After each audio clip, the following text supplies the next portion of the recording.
Namaskar, welcome to another FIFA 2022 mobile video or welcome to another episode of the Group Stage Challengers Guide. অবশ্যই নতুন সপ্তাহ নতুন groups তো এসছেই and এইবারের যে গ্রুপসগুলো অর্থাৎ groups E+F these are actually quite significant কিন্তু because UCL আর UEL এ these groups have some pretty good teams যেমন গ্রুপ E তে there is Milan, Chelsea, Real Madrid and UEL A there are teams like Manchester United.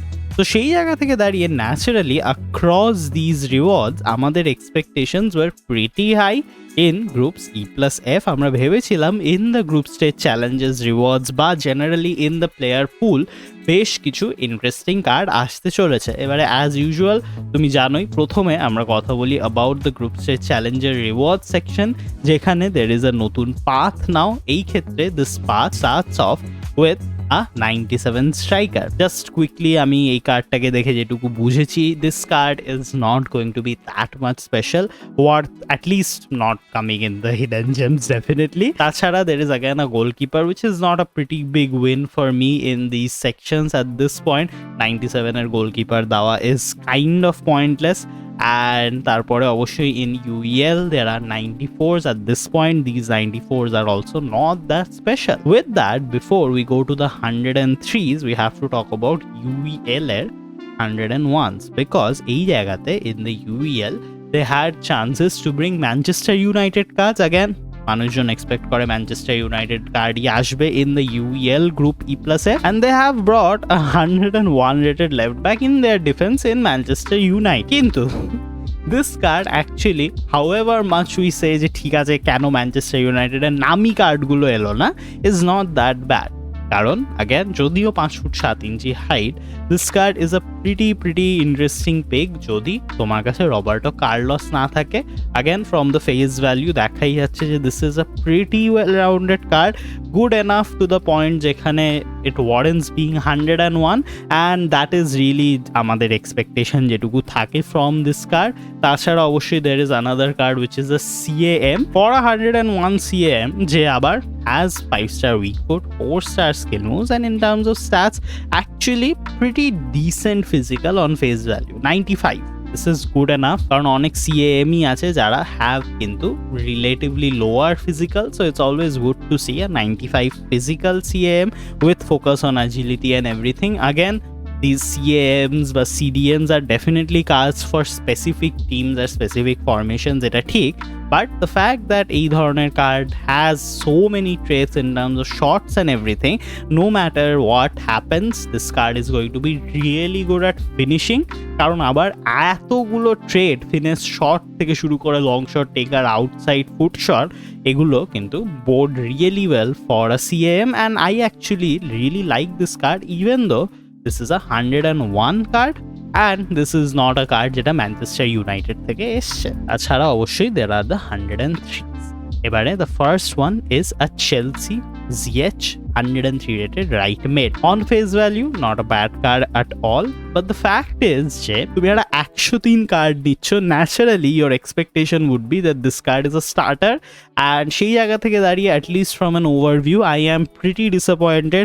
Chelsea থেকে there were a lot of other options to give and একটা 103 rated right mid এরকম একটা specific position দেওয়া it's not something যেটা I am particularly happy with. যদিও the card that most people will be happy with and for good reason is 103 rated center back Alaba. Again এই সেকশনের one of the bigger wins যদি তুমি consider করো আলাবাকে you won't be wrong because of the fact যে যদিও this card is a CBE this card does everything right. তুমি যদি এই কার্ডটাকে নিচ্ছ you are not expecting a card যে ভীষণ ভালো একটা সেন্টার ব্যাক হবে, you are expecting someone like Koeman just ছোটোখাটো ভার্জন প্রাইম আইকন কোমানের মতোই এই কার্ডটা হ্যাজ লাইক ফিনিশিং থেকে শুরু করে পেনাল্টিজ লং শট সব কিছুর capabilities.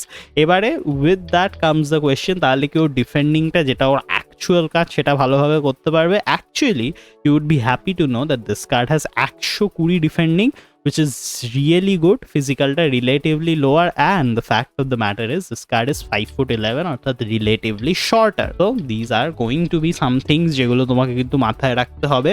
The way this game is currently structured, অবশ্যই এই হাইটটা রিভলভ করে around the fact যে এই কার্ডটা কতটা এফেক্টিভ হবে in dispossessing crossers and in preventing the cross spammers. তো সেই জায়গা থেকে দাঁড়িয়ে maybe Alaba is not the card for you, কিন্তু তুমি যদি একটা বেশি হাইটের সেন্টার ব্যাকের সাথে আলাবাকে পেয়ার করো, this card actually can be pretty decent. Again, এই কার্ডটাকে নিয়ে you can be very confident while dribbling up, বিশেষ করে কনসিডারিং যে ওর মিডিয়াম ওয়ার্ক রেটটা আছে in attacking section, medium high being the work rate.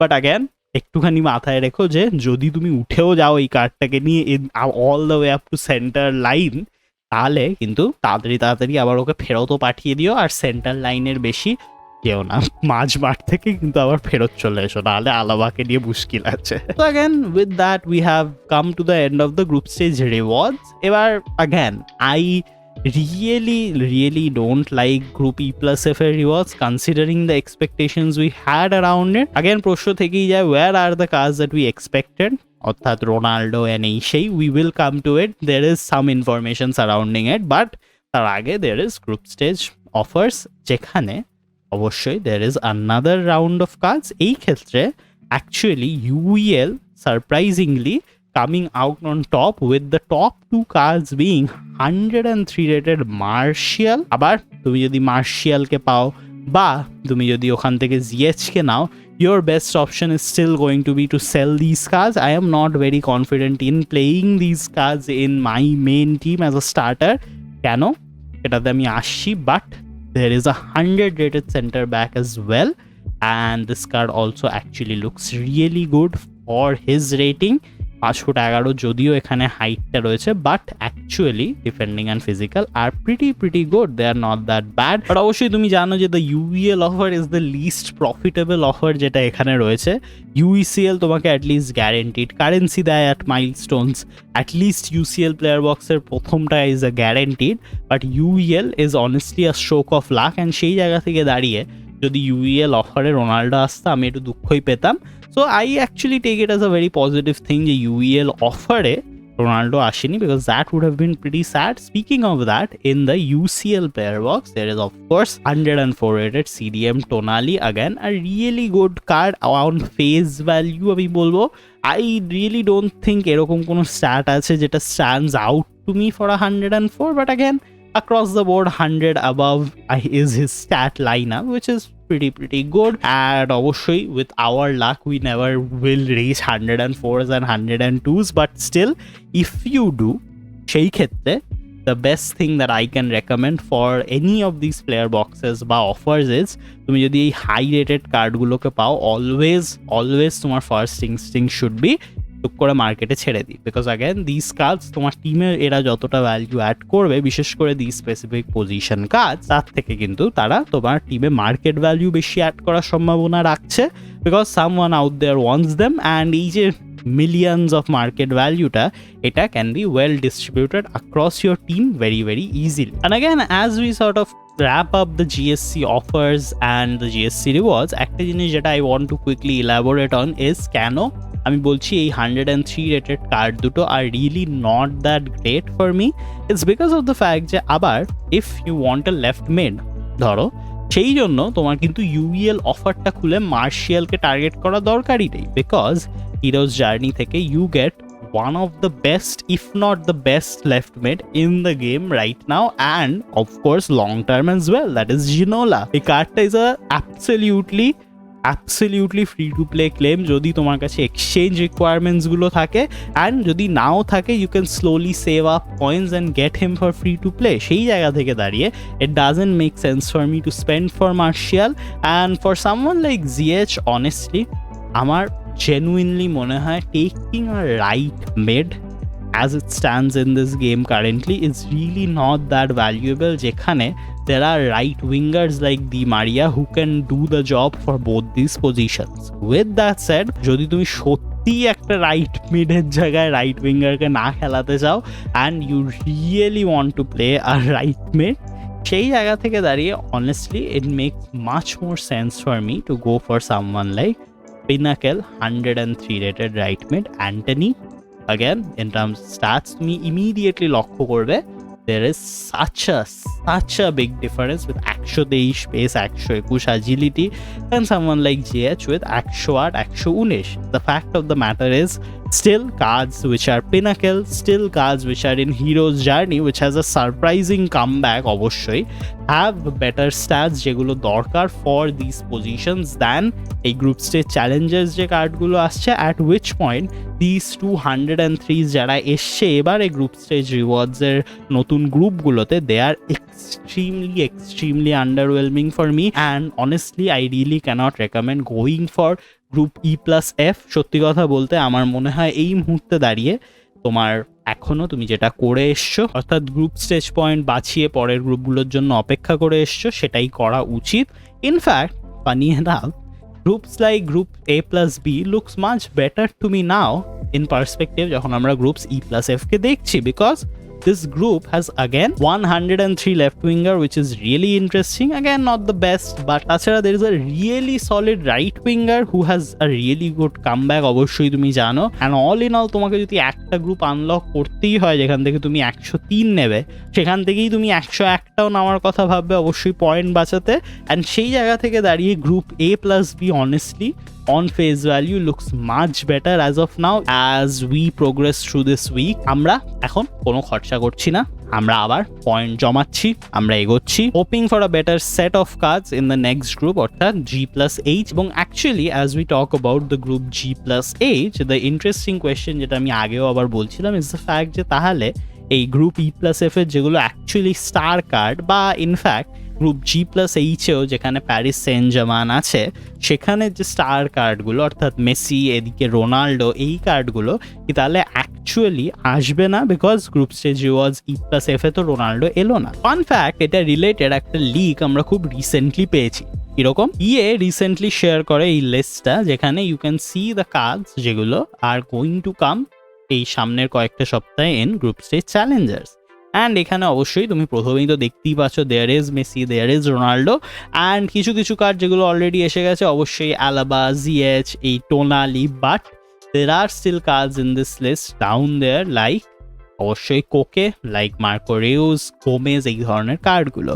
এবারে actually what I think is going to happen is the fact যে যেহেতু Group G+H is the last reward group যেটা আসতে চলেছে and there is a significant portion of the event left after this, what we can expect is the fact যে group stage challengers থেকে যেই আমরা promote হচ্ছি towards something like quarter finals বা semi finals তখন we are going to see more of these premium cards। অর্থাৎ to take you back a little bit, যখন group stage চ্যালেঞ্জার্সের পুরোনো ভার্জনটা অর্থাৎ UCL, UEL এই ইভেন্টগুলো আসে তখন something that we saw was someone like বেনজেমার এই কার্ডটা came in the later stages of the event rather than প্রথমেই গ্রুপ স্টেজে আসা। again the structure of that event was different, but the fact of the matter is যে যেহেতু এই ইভেন্টটার এখনো 27 দিন বাকি এবং আর বেসিক্যালি একটা সপ্তাহে সমস্ত গ্রুপ স্টেজ চলে আসবে, we fully expect এরপরে to be some update regarding quarter finals, semi-finals and finals, এবং as these stages progress এই ধরনের মেসি, রোনাল্ডো এই কার্ডগুলো are going to come। But the question really remains যে এরা যে আসবেও এই আশাটা কি will be in a pay to play format নাকি free to play format। আমি honestly খুবই সারপ্রাইজড হব if these cards are free to play, to be completely honest, but অবশ্যই দেখা যাক কি হয় as the time goes। and এই নোটে অবশ্যই before we end this video একটা কুইক জিনিস যেটা নিয়ে আমি ইন্টারেস্টেড ইজ যেহেতু এই ভিডিওটা আজকে একটা খুব ইন্টারেস্টিং সময় এসছে অর্থাৎ রাত 8টা, তোমার অ্যাকচুয়ালি কি মনে হয় এই টাইমটার ব্যাপারে as a video posting time? Again আমি কখনো এই সময় তো ভিডিও পোস্ট করি না অ্যাজ ইউ নো, জেনারেলি দুপুর 2টো, রাতে 10টা অ্যান্ড দিস হোল স্ট্রাকচার, আর মাঝখানে কিছু হলে মেবি 4টে অ্যান্ড 6টা। তো অ্যাগেন আমি জানি তোমরা অনেকে চাইছিলে 10টার ভিডিওটা আর একটু আগে আসুক, so this can be a pretty interesting time for potential future videos. Again যদি এই টাইমটার ব্যাপারে তোমার কোনো মন্তব্য থাকে তুমি আমাকে কমেন্ট বক্সে জানাতে পারো।